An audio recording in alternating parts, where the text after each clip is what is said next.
தமிழின் குரலின் பிரதான செய்திகளோடு இணைந்திருக்கின்றோம். முதலில் தலைப்புச் செய்திகள். யாழ்ப்பாணத்தில் 18 வயது இரட்டை சகோதரிகள் உயிரிழப்பு. காவல்துறை விசாரணை தீவிரம். மாணவிகளை தொந்தரவு செய்ததாக குற்றச்சாட்டு. பல இளைஞர்கள் கைது. மோட்டார் சைக்கிள்கள் பறிமுதல். உயிர்த்த ஞாயிறு வழக்கு தீர்ப்பு. முன்னாள் ஜனாதிபதி குறித்து கருத்து வெளியிட்டார் ஸ்ரீநேசன் எம்பி. மகர சிறை சம்பவம். காயமடைந்த கைதிகள் அதிகரிப்பு. 3 நாட்களுக்கு பார்வையாளர் அனுமதி நிறுத்தம்.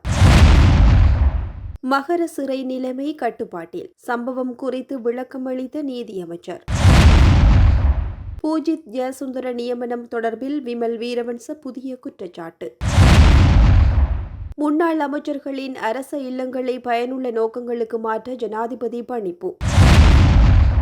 பொல்கொல்ல அணையின் 2 வான்கதவுகள் திறப்பு. தாழ்நில மக்களுக்கு எச்சரிக்கை. இனி தொடர்பென விரிவான செய்திகள். யாழ்ப்பாணம் புன்னாலைக்கட்டுவன் பகுதியில் வசித்து வந்த 18 வயதுடைய இரட்டை சகோதரிகள் இருவர் உயிரிழந்த சம்பவம் அப்பகுதியில் பெரும் சோகத்தை ஏற்படுத்தியுள்ளது.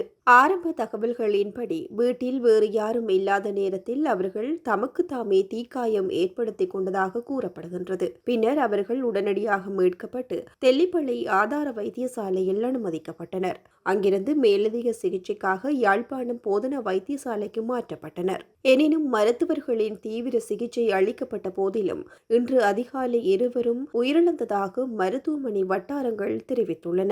உயிரிழப்பதற்கு முன்னர் அவர்கள் வழங்கிய வாக்குமூலத்தின் அடிப்படையில் வாழ்வில் விரக்தி ஏற்பட்டிருந்ததாக ஆரம்பகட்ட தகவல்கள் வெளியாகியுள்ளன. எனினும் சம்பவத்திற்கான உண்மையான காரணத்தை உறுதிப்படுத்தும் வகையில் சுன்னாகம் காவல்துறையினர் மேலதிக விசாரணைகளை முன்னெடுத்து வருகின்றனர்.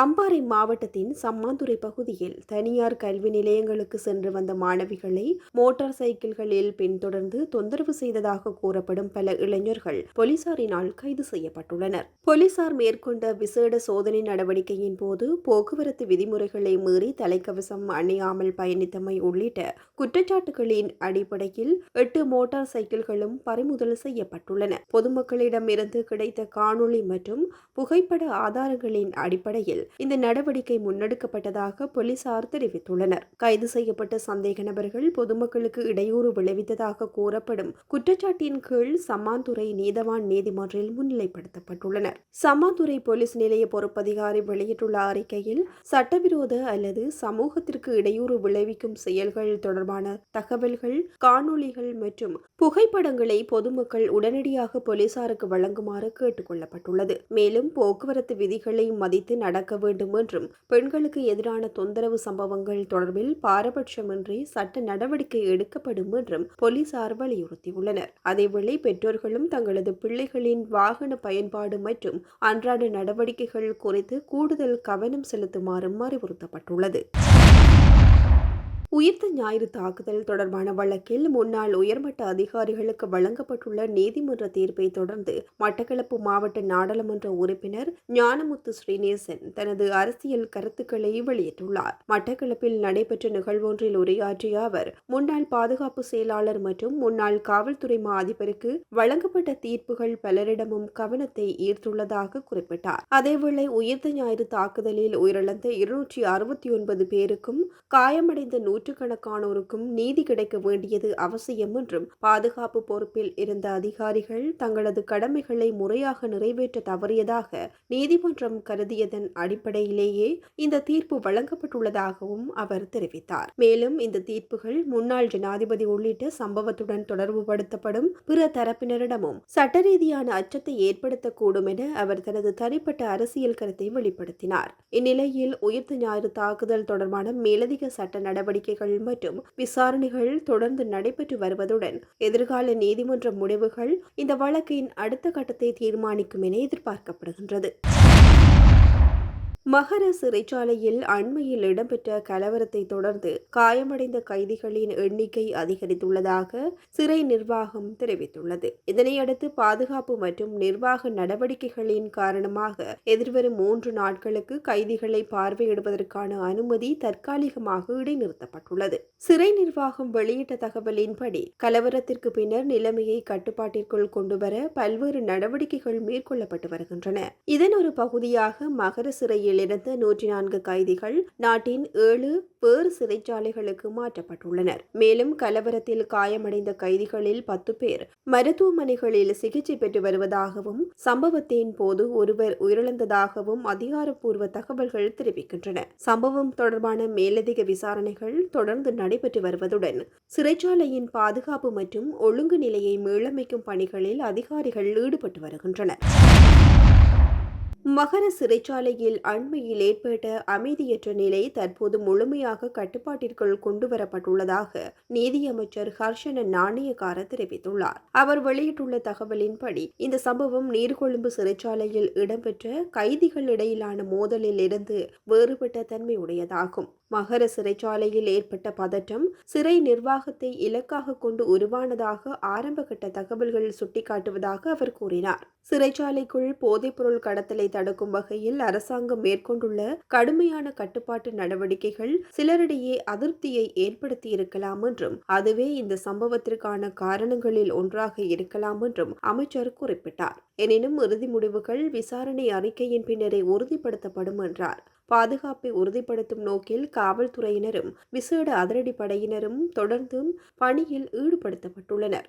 சேதமடைந்த கட்டமைப்புகளை சீரமைக்கும் பணிகளும் ஆரம்பிக்கப்பட்டுள்ளன. மேலும் கைதிகள் அனைவரும் தங்களது சிறை அறைகளுக்கு மீண்டும் அனுப்பப்பட்டுள்ளதுடன் உணவு மற்றும் குடிநீர் உள்ளிட்ட அத்தியாவசிய வசதிகள் வழங்கப்பட்டு சிறைச்சாலையின் அன்றாட நடவடிக்கைகள் படிப்படியாக வழமை நிலைக்கு திரும்பி வருவதாகவும் அமைச்சர் தெரிவித்தார். சம்பவம் தொடர்பில் முதற்கட்ட விசாரணை அறிக்கை கோரப்பட்டுள்ளதுடன் உயிரிழப்பு ஏற்பட்டுள்ளமை காரணமாக மேலதிக சட்ட மற்றும் நிர்வாக விசாரணைகளும் முன்னெடுக்கப்பட்டு வருகின்றன. முழுமையான விசாரணை அறிக்கை வெளியாகிய பின்னர் சம்பவம் குறித்த விரிவான தகவல்கள் அதிகாரப்பூர்வமாக அறிவிக்கப்படும் என எதிர்பார்க்கப்படுகின்றது.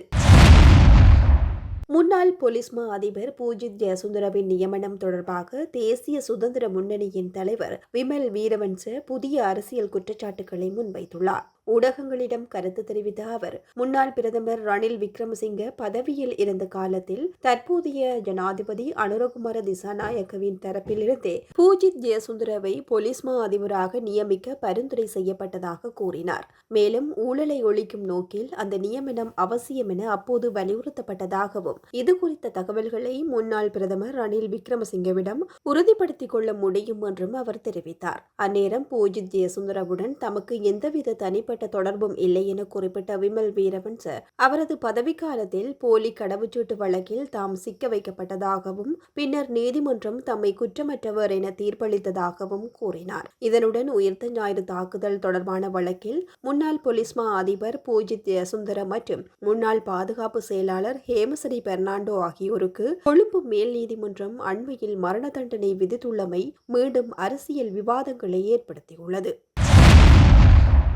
முன்னாள் அமைச்சர்களின் உத்தியோகபூர்வ இல்லங்களாக பயன்படுத்தப்பட்ட பங்களாக்கள் மற்றும் அரச வீடுகளை பொருளாதார ரீதியாக பயனளிக்கும் வகையில் பயன்படுத்தும் நடவடிக்கைகளை விரைவுபடுத்துமாறு ஜனாதிபதி அனுரகுமார திசாநாயக்க அதிகாரிகளுக்கு அறிவுறுத்தியுள்ளார். ஜனாதிபதி செயலகத்தில் நடைபெற்ற பொது நிர்வாகம், மாகாண சபைகள் மற்றும் உள்ளூராட்சி அமைச்சகத்தின் 2026 ஆண்டுக்கான வரவு செலவு திட்ட முன்னேற்றம் மற்றும் 2027 ஆண்டுக்கான முன்மொழிவுகள் தொடர்பான மீளாய்வு கூட்டத்தின் போதே இந்த அறிவுறுத்தல் வழங்கப்பட்டுள்ளது. கூட்டத்தில் அமைச்சகத்தின் கீழ் செயல்படும் பல துறைகளுக்கான நிதி ஒதுக்கீடுகள், நடைமுறையில் உள்ள அபிவிருத்தி திட்டங்களின் முன்னேற்றம் மற்றும் எதிர்கால செயற்திட்டங்கள் குறித்து விரிவாக ஆராயப்பட்டதாக தெரிவிக்கப்பட்டுள்ளது. அதேவேளை பிராந்திய சமூக மற்றும் பொருளாதார வளர்ச்சியை ஊக்குவிக்கும் நோக்கில் நிர்வாக அலகுகளை அபிவிருத்தி மையங்களாக மாற்றுவதற்கான திட்டம் ஒன்றை தயாரிக்குமாறும் ஜனாதிபதி அதிகாரிகளுக்கு ஆலோசனை வழங்கியுள்ளார். இந்த நடவடிக்கைகள் மூலம் அரசுக்கு சொந்தமான வளங்களை அதிக பயனுள்ள முறையில் பயன்படுத்துவதுடன் அரசு செலவின முகாமைத்துவத்தையும் மேம்படுத்தும் நோக்கம் கொண்டுள்ளதாக தெரிவிக்கப்பட்டுள்ளது. நாட்டின் பல பகுதிகளில் தொடர்ச்சியாக பெய்து வரும் கனமழையை தொடர்ந்து வெள்ள அபாயத்தை குறைக்கும் நடவடிக்கையாக பொல்கொல்ல மகாவலி அணையின் 2 வான்கதவுகள் திறக்கப்பட்டுள்ளதாக அணை நிர்வாகம் தெரிவித்துள்ளது. அதன்படி நேற்று முதல் 2 வான்கதவுகளும் தலா 2 அடி உயரத்திற்கு திறக்கப்பட்டுள்ளன. இதன் மூலம் வினாடிக்கு சுமார் 3940 கன அடி நீர் விக்டோரியா நீர்த்தேக்கத்தை நோக்கி வெளியேற்றப்படுவதாக பொறியியலாளர் அலுவலகம் தெரிவித்துள்ளது. கனமழையால் நீர்மட்டம் அதிகரித்துள்ளதால் முன்னெச்சரிக்கை நடவடிக்கையாக இந்த தீர்மானம் எடுக்கப்பட்டுள்ளதாக அதிகாரிகள் குறிப்பிட்டுள்ளனர். மேலும் மகாவலி கங்கையின் கீழ்ப்பகுதிகளிலும் விக்டோரியா நீர்த்தேக்கத்தை ஒட்டிய தாழ்நில பகுதிகளிலும் வசிக்கும் மக்கள் அதிக அவதானத்துடன் இருக்குமாறும் தேவையெனில் பாதுகாப்பு அதிகாரிகளின் ஆலோசனைகளை பின்பற்றி முன்னெச்சரிக்கை நடவடிக்கைகளை மேற்கொள்ளுமாறும் அறிவுறுத்தப்பட்டுள்ளது. செய்திகளை தெளிவாக தெரிந்து கொள்ள தமிழின் குரல் சேனலை சப்ஸ்கிரைப் செய்யுங்கள்.